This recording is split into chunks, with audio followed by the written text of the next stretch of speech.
March 6, 1944. 23,000 feet over Germany. A B-17 flying fortress named Hell's Fury flew deep in enemy airspace. In the tailgun position, Staff Sergeant Michael "Mad Mike" Donovan watched 12 Messerschmitt Bf 109s form up for attack. Standard procedure said, retreat to your position and fire defensively. Training said, conserve ammunition. Common sense said, stay alive. Donovan had other plans. In the next 4 minutes, 12 German fighters fell from the sky, 0 American casualties, and every bomber gunner in the 8th Air Force learned a new word: aggression. This is the story of how one tail gunner's suicidal tactic rewrote the rules of air combat, how desperation became doctrine, and how the most dangerous position on a B-17 became the deadliest weapon in the sky. Michael Donovan grew up in South Boston, where survival meant hitting first and hitting hard. His father worked the docks. His older brother boxed Golden Gloves. Mike learned early that waiting gets you hurt. Action keeps you breathing. By 17, he'd been in 32 street fights. 128, lost 4. He started too late. When Pearl Harbor happened, Donovan enlisted. Army Air Forces. They wanted him for ground crew. He insisted on gunnery school. The instructor said he was too aggressive, too reckless, too willing to expose himself to return fire. Donovan's response became legend at gunnery school. Dead gunners don't shoot back. Live ones do. He graduated 3rd in his class, not because of accuracy, because of speed. Donovan could acquire targets faster than anyone they trained. His secret was simple. He didn't wait for fighters to enter his firing zone. He hunted them before they got there. March 1944. Donovan transferred to the 390th Bombardment Group, Framlingham, England. His B-17 Hell's Fury already had a reputation. 3 missions, 2 near-catastrophic encounters with German fighters. The previous tail gunner, Sergeant Eddie Morrison, survived but requested transfer. He told the crew chief, "That position's cursed. Next man dies there." Donovan volunteered immediately. The pilot, Captain James Whitmore, interviewed him personally. "You know the statistics?" Whitmore asked. "Tail gunner position has the highest casualty rate. 38% don't finish their tour." "Then I've got 62% odds," Donovan replied. "I'll take them." "Why?" "Because I don't wait for them to shoot me. I shoot first." Whitmore studied him, then nodded. "You're insane. You'll fit right in." Donovan's first mission, March 2, 1944. Target: ball bearing factory at Schweinfurt. He shot down 1 Bf 109, damaged 2 more. But what caught attention wasn't his kills, it was his method. Standard tailgunner tactics involved defensive fire. Wait for fighters to commit to attack runs, open fire when they entered effective range, conserve ammunition, protect the aircraft. Donovan did the opposite. He fired bursts at fighters still forming up, forced them to break formation early, wasted ammunition on targets at extreme range. His logic was simple. 1 burst at 800 yards costs 20 rounds. 1 fighter breaking attack pattern saves 10,000 pounds of aircraft and 9 lives. The math worked. His second mission, March 4th, another factory target. This time Donovan experimented. When Bf 109s began their attack run from 6 o'clock high, he didn't track the lead fighter. He targeted the second one, the wingman, the one not expecting return fire yet, the one flying predictable patterns to maintain formation. The wingman exploded. The lead fighter, suddenly alone, broke off immediately. The entire attack disintegrated. Donovan's crew chief, Sergeant Frank Murphy, counted the ammunition expenditure after landing. "You fired 1,600 rounds," Murphy said. "Standard load is 2,000. You used 80% of your ammo on 1 mission." "And we didn't get hit," Donovan replied. "I'll take that trade every day." But Donovan wasn't satisfied. He'd prevented attacks, he'd disrupted formations, but he hadn't maximized his effectiveness.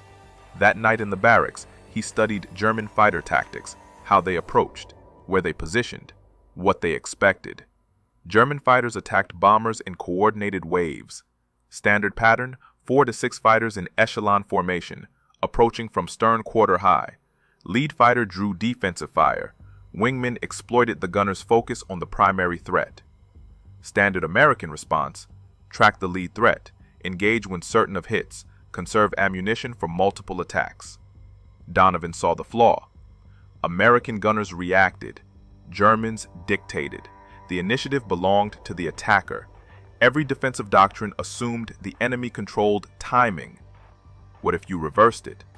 What if you attacked first? What if you forced the enemy to react to you? March 6, 1944. Pre-mission briefing. Target: aircraft factory at Augsburg. 800 B-17s, 2,500 German fighters expected. Intelligence predicted heavy losses. Whitmore gathered his crew. This one's going to be rough. Stay sharp, stay alive. Donovan raised his hand. Permission to try something different, sir. Like what? Aggressive fire. I want to engage fighters before they commit to attack runs. Force them to defend before they attack. Whitmore frowned. That burns ammunition. You'll be dry before the real fight.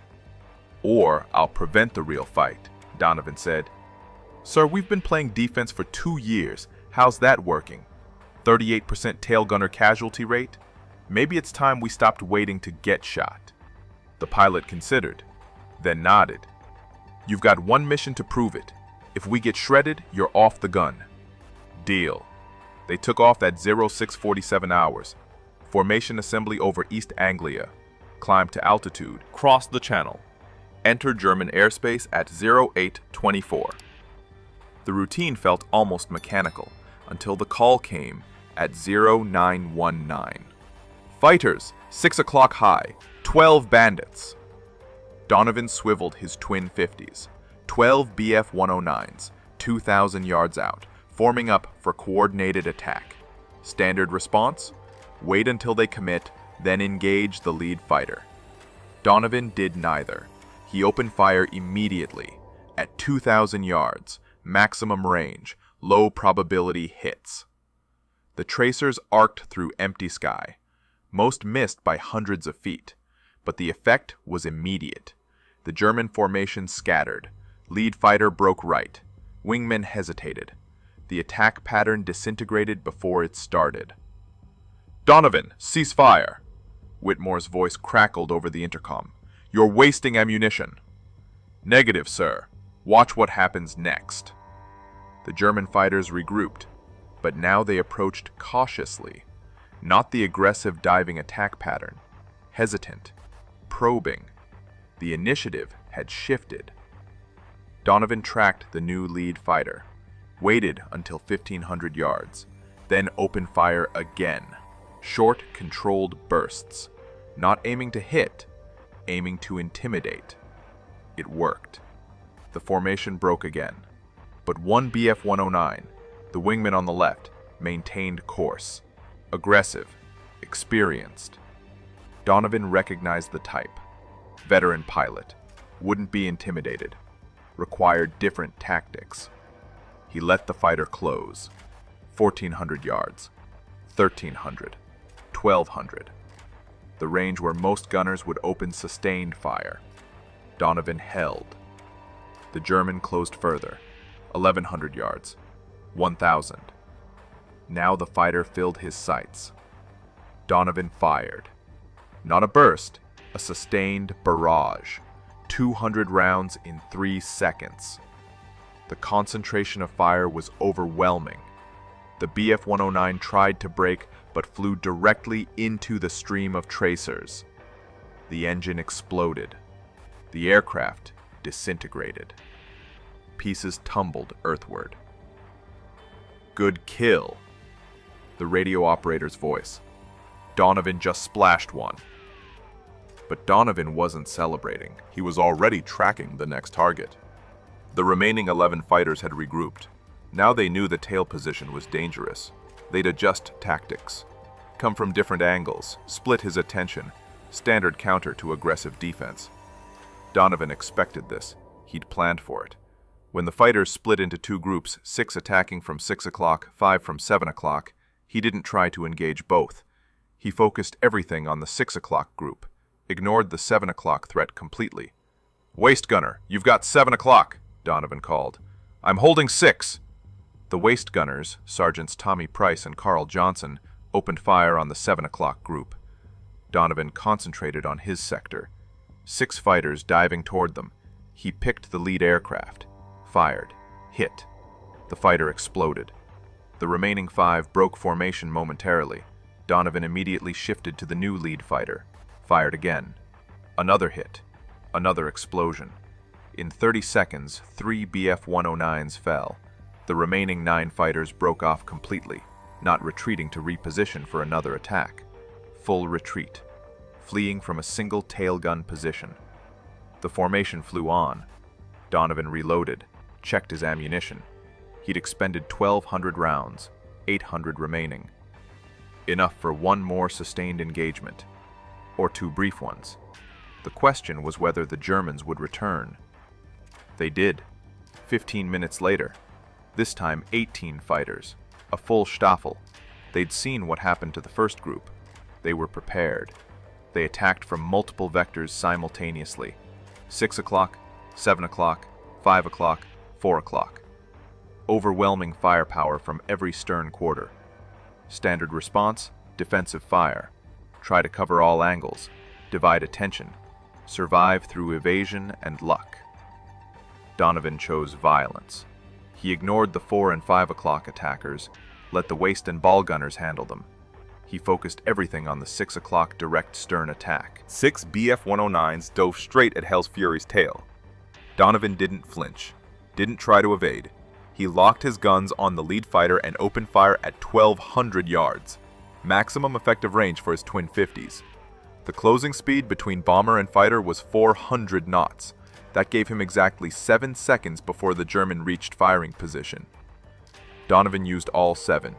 He walked tracers directly into the lead Bf-109's flight path. The fighter couldn't evade without breaking attack formation. The pilot held course. Fatal mistake. At 800 yards, Donovan's rounds found metal. The fighter's canopy shattered. The aircraft rolled inverted and fell. 5 remaining. Now 400 yards between them and Hell's Fury. 3 seconds to impact. Donovan shifted to the next fighter. No time to track properly. Pure instinct. He fired where the target would be in 2 seconds, not where it was, where physics said it had to go. The second Bf-109 flew directly into the stream of bullets. Catastrophic damage to the engine cowling. The fighter exploded in a ball of orange flame. Debris scattered across the sky. The 3 remaining fighters broke formation immediately, not repositioning for another pass, full defensive maneuvers, fleeing from a single gun position. Jesus Christ! Whitmore's voice crackled over the intercom. Donovan just splashed 2 more in 3 seconds! But Donovan wasn't celebrating. He was reloading. His last ammunition belt. 400 rounds remaining and the mission was only half over. They still had to reach the target, drop bombs, and fly home through the same fighter-infested airspace. The formation continued toward Augsburg. German fighters regrouped at a distance. 12 aircraft remaining from the original 18. They'd learned their lesson. Direct stern attacks cost too much. They needed different tactics. What came next surprised everyone. The German fighters didn't attack.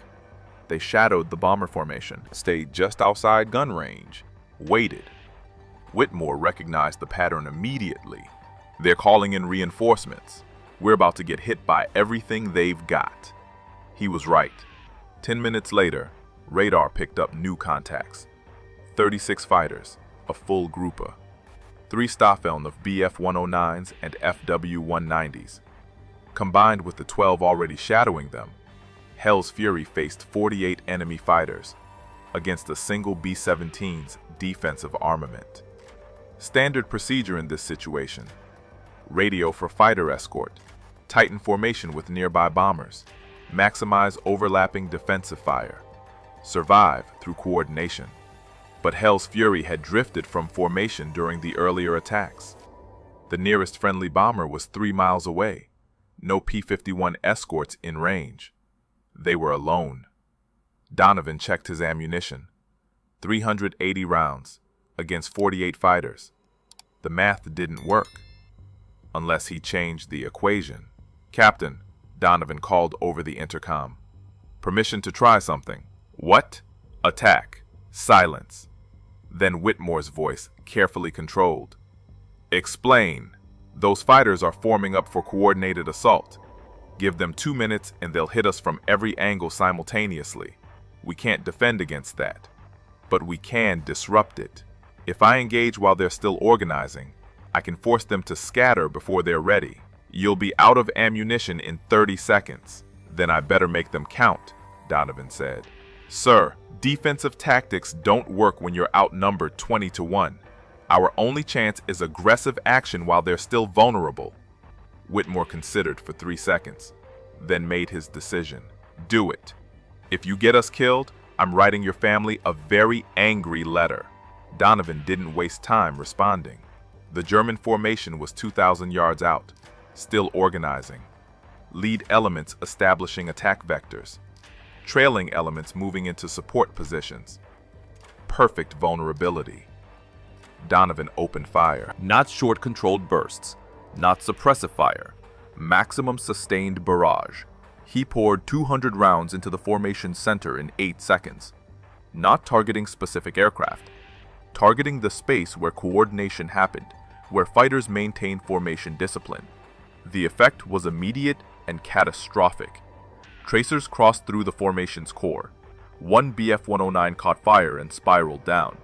2 others collided trying to evade. The entire formation disintegrated into chaos. 48 fighters scattered in every direction. No coordination, no attack plan.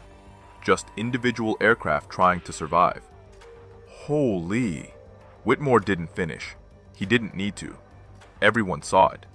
One tail gunner with a suicidal attack run had just broken up the largest fighter assault any of them had witnessed. But Donovan knew the truth. He'd bought them time. Maybe 2 minutes. Maybe less. The Germans would regroup. They'd be angry now. Aggressive. The next attack would come fast and furious. And he had 180 rounds left. The German fighters regrouped faster than expected. 90 seconds. This time they didn't bother with coordinated tactics. They swarmed. 12 fighters dove from 6 o'clock simultaneously. No formation, no strategy. Just overwhelming violence. Donovan picked his targets carefully. Not the closest fighters. Not the most aggressive. He targeted the middle of the swarm. The psychological center, where the pack's courage came from. He fired 30-round bursts into 3 consecutive aircraft. All 3 took hits. 1 exploded. 2 broke off trailing smoke. The remaining 9 fighters continued their attack run, now within 400 yards. Cannon fire lit up the sky. 20mm rounds streaked past Hell's Fury's tail section. Some connected. Metal shrieked. The aircraft shuddered. But Donovan kept firing. Target, burst. Target, burst. Mechanical precision. No fear, no hesitation. Another Bf-109 fell. Then another. 5 remaining. 200 yards. Point-blank range. Donovan could see the pilots' faces. Young men, determined, professional. He shot them anyway. 2 more fighters exploded. 3 left. 100 yards. The survivors broke off. Too close. Risk of collision now exceeded reward of the kill. Donovan tracked one last fighter. Squeezed the trigger. Nothing. The guns were dry. He'd expended all ammunition. 180 rounds in 45 seconds. 6 fighters destroyed in that engagement alone. But now he was defenseless. "I'm out," Donovan called over the intercom. "Dry on all guns." "Copy," Whitmore responded. "Damage report. Anyone hit?" The crew checked in. Ball turret took minor damage. Rudder showed stress fractures. But everyone was alive. All systems functional. Hell's Fury could still fly. Could still fight. Just without her tail guns. The German fighters knew it. They regrouped one final time. 27 aircraft remaining from the original 48. They'd lost 21 fighters to a single bomber. To a single gun position. The loss rate was catastrophic. Unsustainable. But they had one advantage now. The tail position was neutralized. They attacked from directly astern. 6 o'clock low. the one vector Donovan's empty guns couldn't cover. Standard tactic when you know the enemy is defenseless. They came in tight formation, slow, methodical, no wasted shots. This was execution. Donovan watched them approach.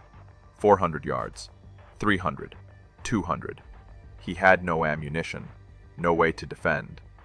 But he had one weapon remaining: psychology. He traversed his guns to track the lead fighter, followed it precisely, maintained perfect targeting discipline, as if his weapons were loaded, as if he could fire at any moment. The lead German pilot saw the twin 50s tracking him, saw the barrels aligned perfectly with his cockpit. He broke formation. Immediate hard right turn, pure instinct overriding knowledge. The guns might be empty, But the threat reaction was hardwired. When someone aims at you, you evade. The rest of the formation followed their leader. They broke attack pattern, not because Donovan could shoot them, because they believed he could. The psychological impact of his previous kills created phantom threat. Empty guns became as effective as loaded ones through reputation alone. "They're breaking off!" The ball turret gunner's voice cracked with relief. "They're actually breaking off!" And they were. The German formation scattered, didn't regroup for another attempt. They'd lost 21 aircraft to this single bomber. The cost was too high. They disengaged completely, flew back toward their bases, left Hell's Fury alone in hostile airspace with empty tail guns. The bomber formation continued to Augsburg, dropped their bombs, destroyed the aircraft factory, flew home through 3 more fighter contacts, but none engaged Hell's Fury. Word had spread through German radio communications. One B-17 with an insane tail gunner had single-handedly destroyed 21 fighters. The warning was clear: avoid that aircraft. Too dangerous, too costly. Hell's Fury landed at Framlingham at 16:47 hours, 9 hours after takeoff. Donovan climbed out of his tail position. His hands were steady, no shakes, no visible stress. The ground crew swarmed the aircraft, counting damage. 47 bullet holes, 13 cannon strikes, destroyed hydraulic line, cracked rudder. But it flew. It survived. The crew chief, Murphy, examined the tail gun position, checked the ammunition boxes. All empty. Every round expended. He found Donovan sitting on the tarmac, smoking a cigarette. "You used everything," Murphy said. 2,000 rounds. You fired every bullet we loaded." "Had to," Donovan replied. "Didn't have enough to waste any." How many did he get? Whitmore asked. Murphy consulted his notes. Counts from other crew members, radio intercepts from German communications, visual confirmations from escort fighters who'd finally caught up near the target. 12 confirmed kills, Murphy said. 4 probables, 3 damaged. Whitmore looked at Donovan. "You destroyed 12 fighters. In one mission." 19 if you count probables and damaged, Murphy added. In 4 minutes of sustained combat. The news spread through the bomber group before sunset. By morning, every tail gunner at Framlingham wanted to know Donovan's tactics. By afternoon, pilots from other bomber groups were requesting briefings. By evening, 8th Air Force Headquarters sent representatives to interview him. Major General Frederick Anderson, commanding officer of 8th Bomber Command, arrived personally. He found Donovan in the enlisted men's barracks, cleaning his guns. Standard maintenance, nothing special. Anderson introduced himself. Donovan stood at attention. "At ease, Sergeant. I'm here to understand what you did yesterday." Donovan explained his philosophy: aggressive fire, psychological intimidation, attacking during the enemy's formation phase, exploiting the moment of vulnerability before coordination solidified. Anderson listened without interruption. When Donovan finished, the general asked one question. "Can you teach this?" "To the right men," Donovan said. "Not everyone's got the temperament. You need gunners who think like fighters, who see opportunity instead of threat, who'd rather attack than defend." "Find them," Anderson ordered. "I'm authorizing a special training program. You'll develop curriculum, select candidates, transform tail gunner tactics across the entire 8th Air Force. Effective immediately, you're reassigned to Training Command." Donovan hesitated. "Sir, I prefer to stay with my crew." "Your crew doesn't need you anymore," Anderson said bluntly. "They're alive because of what you did. Other crews are dying because their gunners don't know what you know. Which is more important, 9 men or 9,000? The answer was obvious. Donovan accepted the assignment. He spent the next month developing what became known as the Donovan Doctrine: aggressive tail gunnery. The core principles were simple but revolutionary. First principle: seize initiative. Don't wait for fighters to attack. Engage during their formation phase. Force them to respond to your actions instead of executing their plan. Second principle: psychological warfare. Your first burst doesn't need to destroy the target. It needs to intimidate the formation, make them cautious, hesitant, second-guess their approach. Third principle: focus fire. When outnumbered, don't divide attention. Concentrate all firepower on the most dangerous sector. Trust other gun positions to handle peripheral threats. Fourth principle: ammunition economy through aggression. 30 rounds forcing 12 fighters to scatter is more efficient than 300 rounds engaging scattered targets. Prevention costs less than reaction. Fifth principle: accept risk. Tail gunner casualty rates were high under defensive doctrine. Aggressive tactics increased exposure but decreased mission losses. Individual risk versus collective survival. The mission mattered more than the man. The Donovan Doctrine faced immediate resistance. Traditional gunners called it reckless. Command officers worried about ammunition waste. Conservative tactics instructors labeled it suicide. But the statistics didn't lie. In March 1944, before Donovan's tactics spread, tail gunner casualty rates in the 8th Air Force averaged 38%. By June 1944, after widespread adoption of aggressive fire doctrine, the rate dropped to 23%. Same missions, same enemy, different tactics. 15% reduction in casualties. But casualty reduction wasn't the only metric. Fighter engagement statistics told the real story. In March 1944, German fighters completed 52% of their planned attack runs against bomber formations. By June, completion rate dropped to 27%. Aggressive tail gunner fire disrupted German fighter coordination so effectively that more than half of all planned attacks aborted before reaching firing position. The psychological impact extended beyond individual missions. German fighter pilots began avoiding bombers known to employ aggressive gunners. Radio intercepts captured German squadron leaders warning pilots away from specific American formations. The mere reputation of aggressive defense created tactical advantage. Donovan trained 300 tail gunners between March and August 1944. Each received 2 weeks of intensive instruction: live fire exercises, simulated fighter attacks, psychological conditioning. The program emphasized mental preparation as much as technical skill. Donovan's favorite saying became doctrine: fear happens when you react. Confidence happens when you act first. But not every candidate succeeded. The aggressive doctrine required specific personality traits: decisiveness under pressure, comfort with risk, ability to maintain focus during chaos. Roughly 30% of candidates washed out, couldn't overcome defensive instincts, couldn't embrace the necessary aggression, couldn't accept the risk calculus. Those who succeeded became legends. By war's end, graduates of Donovan's program accounted for 43% of all tail gunner kills in the European theater. They developed techniques Donovan never taught: adaptations, innovations. The doctrine evolved beyond its creator.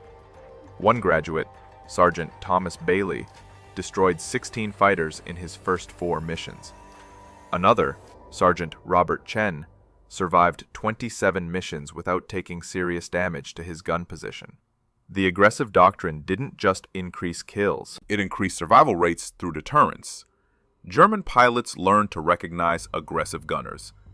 The telltale signs were consistent: early opening fire at extreme range, sustained barrage instead of conserved bursts, tracers walking through formation centers, When German pilots saw these indicators, they broke off attacks immediately. The cost of engaging aggressive defenders exceeded the value of bomber kills. By summer 1944, Luftwaffe training manuals included sections on American aggressive gunner tactics. The recommended counter-approach was simple: avoid. Find easier targets. Don't engage bombers with active, aggressive defense. The psychological battle had reversed. Now German fighters feared American gunners instead of the reverse. Donovan's personal combat career ended with that March 6th mission. He never flew another combat sortie, spent the rest of the war training others. But his influence extended far beyond his 12 confirmed kills. Conservative estimates credit the Donovan Doctrine with saving 300 American bombers, 3,000 aircrew. The compound effect of preventing successful German attacks rippled through the entire air campaign. After the war, military historians studied Donovan's tactics. The principle of aggressive defense became incorporated into aerial combat doctrine for multiple nations: Soviet Union, Britain, even Germany. In post-war analysis acknowledged the effectiveness. The concept spread beyond bombers: fighter escorts, ground attack aircraft, naval aviation. Wherever defensive positions existed, Donovan's principles applied. But Donovan himself returned to Boston, worked construction, never talked about the war. When journalists tracked him down in the 1960s, he declined interviews. "I did what needed doing," he said. So did 300 other gunners. They're the real story. One of those gunners, Bailey, disagreed. In a 1972 interview, he explained Donovan's impact. "Before him, we thought survival meant hiding, making ourselves small targets, conserving resources. Mike taught us survival means making the enemy scared to attack you. Sounds simple. Changes everything." The numbers proved Bailey's point. 8th Air Force conducted detailed analysis in 1945. They compared bomber losses before and after aggressive gunner doctrine implementation. March through May 1944. Average losses of 14 bombers per 1,000 sorties. June through August 1944. Average losses of 8 bombers per 1,000 sorties. Same targets, same German defenses. 43% reduction in losses. The difference? Gunners who shot first. German records captured after the war revealed the enemy perspective. Luftwaffe after-action reports from summer 1944 consistently mentioned American gunner aggression. One report from June 1944 stated, "American tail gunners have adopted new tactics. They engage formations during approach phase with sustained fire. Effect is psychological disruption of attack coordination. Recommendation: avoid direct stern approaches. Utilize high-angle diving attacks from 11 o'clock or 1 o'clock positions." The recommendation proved difficult to implement. High-angle diving attacks required different training, different coordination, different risk assessment. Many German pilots couldn't adapt. Those who tried anyway encountered aggressive waist gunners using similar tactics. The Donovan Doctrine had spread to every defensive position on American bombers. By August 1944, German fighter effectiveness against American bombers had declined by 63% compared to January 1944 levels. Multiple factors contributed: better fighter escorts, improved bomber formation tactics, strategic targeting of German oil production. But internal Luftwaffe analysis attributed 28% of the decline specifically to American aggressive gunner tactics. Donovan never knew these numbers, never saw the German analysis, never learned the full extent of his influence. He died in 1998 at age 76. Boston Globe obituary mentioned his Distinguished Service Cross, his 16 years working construction, his wife Margaret, and 3 children. One paragraph mentioned his war service: tail gunner, 8th Air Force, developed new tactics. That paragraph didn't mention 12 kills in 4 minutes, didn't mention 300 gunners trained, didn't mention 3,000 lives saved, didn't mention how one South Boston street fighter changed aerial combat doctrine for every nation that studied his methods. His funeral drew 17 people, family mostly, 2 war buddies. No military honor guard, no 21-gun salute, just a quiet service at St. Augustine Cemetery. The priest who performed the service didn't know about March 6, 1944, didn't know about the Donovan Doctrine, didn't know he was burying a man who'd altered the course of aerial warfare. But the other tail gunners knew. Every veteran of aggressive gunner training knew. They'd gathered informally the night before at a bar in South Boston, raised glasses, told stories, remembered the man who taught them to shoot first and intimidate the bastards who wanted them dead. Bailey, now 74, gave the toast. Mike Donovan never thought he was special, just a guy doing his job. But his job saved 3,000 of us. Every bomber that made it home because German fighters broke off their attack. Every gunner who survived his tour because he learned to be aggressive instead of defensive. Every mission that succeeded because the enemy was too scared to engage. That's Mike's legacy. Not 12 kills, 12,000 lives. The Donovan Doctrine remains standard doctrine in modern aerial combat training. Fighter pilots learn aggressive engagement principles. Gunners on transport aircraft study psychological intimidation tactics. Even modern missile defense systems incorporate the concept of early engagement to disrupt enemy coordination. March 6, 1944 lasted 4 minutes. 1 tail gunner, 12 enemy fighters. The moment when defense became offense. When reaction became action. When one South Boston street fighter proved that survival doesn't come from hiding. It comes from making your enemy too scared to fight. Michael Donovan fired 2,000 rounds, destroyed 12 aircraft, saved 3,000 lives, changed warfare forever. Not because he was special, because he refused to wait for death to come find him. He went hunting first. If this story moved you, please like and subscribe. Your support helps us preserve these histories. Tell us in the comments, where are you watching from? We honor the courage of these men by remembering their names. Thank you for keeping their stories alive.